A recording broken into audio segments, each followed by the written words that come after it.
Thanks for joining my toy corner. I'm going to take a look today at Destro, the weapons supplier for Cobra. The GI Joe Classified series Hasbro dropped this year, the 6-inch GI Joe figures that we've all been waiting for.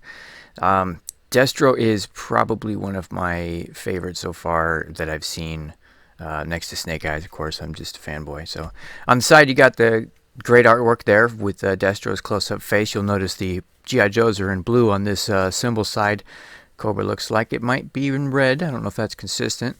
You've got the number 3 on there. He's number 3 in the series. There's all boxes, I believe, are labeled 1 through 5. There's the Cobra symbol up top, and then that awesome artwork on the back featuring the figures that are getting released this year, at least the ones that we know of for sure. I just can't get enough of that artwork. So, all right, well, let's get him opened up and take a look at see how they did. One thing I did notice, at least for me, I think the Destro figures so far, the ones that I opened up, and this is not including Snake Eyes, is he's most indicative of the 3 3/4 line, the original figures. Scarlet's a little armored up. I haven't opened up Duke yet. I haven't got him yet. Roadblock's a little bulky, but Destro looks pretty spot on for what I would expect a good representation of the 3 3/4 line. Or the cartoon lines to look like in a 6-inch figure. So, as you saw there was the his weapon, his pistol, and then a gold pistol in addition to his normal weapon of choice, the pistol with the scope on it. The gold pistol is going to go in the holster on his right leg, and of course there's that I don't know, computer mainframe hacking device, whatever it is, in the briefcase. Alright, let's take a look at that. That is probably the coolest accessory so far that I've seen. They did a good job on a lot of stuff, but this has just got some incredible detail. So you saw the symbol on the front there, the Cobra symbol is etched and painted. On the inside, you've got what looks like maybe some, I don't know, I want to say the top might be like C4, maybe it's supposed to be an explosive, and then a computer with a screen, a gloss screen, and in this video can't really do justice. You've even got the symbol on the inside, which also is engraved, and then on the back you've just got the engraved black Cobra symbol. But the briefcase itself just has so much amazing detail on it. I just beside myself with that one. So posability, he's actually surprisingly flexible. Like I said, he's not one of the more armored up figures, so you've got the full shoulder fly, the double bicep, the elbow joint. You do have the rockets on the wrist, which I appreciate. I always like it when they throw in those little details. He does not, unlike the other two, the Roadblock and Scarlet, have that wrist hinge though, so it's just the swivel. Head's got some pretty good movement. That necklace is actually mobile. I'm going to try to show you that here in a second without getting my big fat thumb in the way.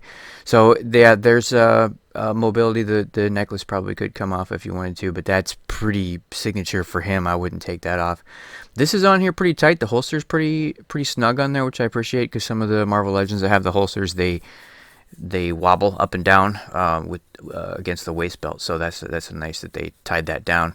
We got the splits here with the leg joints. That's always nice. We've got the full splits. These figures mostly are probably some of the most flexible 6-inch. He does have that weird hip hinge though that I'm seeing with the kind of feels like it's popping out, and then you push it back up to swing, so it almost is on a hinge.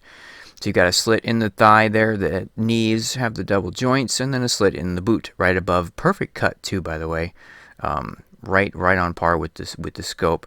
Got that swivel ankle. It doesn't go back or forth very much. I think that's kind of limited compared to some of the other figures, but you do have that swivel. And then this hip, this waist, is just, I mean, he can really groove. He's doing the Forrest Gump move there, the Elvis dance, I guess. I love that. There's so much potential. We got the butterfly joints in the back, so the arms even have more potential posability. Like I said, this is just so much that you can do with this figure as far as posing goes, and the detail is incredible as well. I'm going to get straight to it with scale reference here so you can see what the other figures look like next to him. Looks like he's a little bit taller than Scarlet and not quite as tall as Roadblock, which I would assume is probably scaled to the show. I did want to try something different, so I followed Destro back. I figured every weapons supplier of Cobra probably has a secret hideout somewhere, so I want to see if we can find him and get his weapon stash. I bet he's got a cool stash of... Whoa! Maybe not. Okay, hold on. I'll tell you what. Let's just skip that and go straight to the photo shoot. We did with his figures. So, here you go. Alright, so we've got the photo shoot. There's a close-up of him. One thing I did want to note, if you can see, the eyes have the square pupils, just like in the cartoon. That detail, I was playing with this thing for a couple minutes before I realized. It wasn't until I took these close-up shots. My God, he's got the square pupils. So much detail. Again, it's just a great figure.